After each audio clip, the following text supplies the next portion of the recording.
Proyek gagal.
Di sini apa?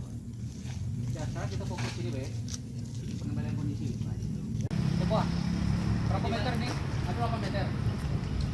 Berapa meter? 8 meter atau 9? 2, 3, 4, 5, 6, 7, 8, 9.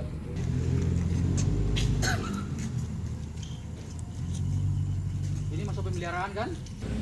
Dan diidentifikasi penyebab-penyebab secara teknis yang nanti akan diperbaiki oleh kontraktor pelaksana. Mengingat pekerjaan ini masih dalam masa pemeliharaan.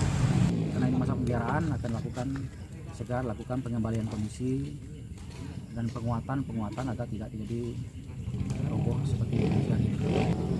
Bautnya ini ada yang kurang panjang lah, kayak tembok.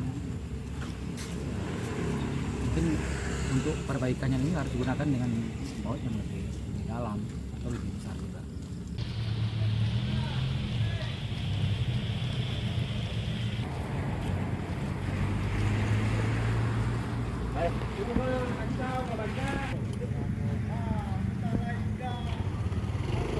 Jelajahi cara baru mendapatkan informasi. Download Metro TV Extend sekarang.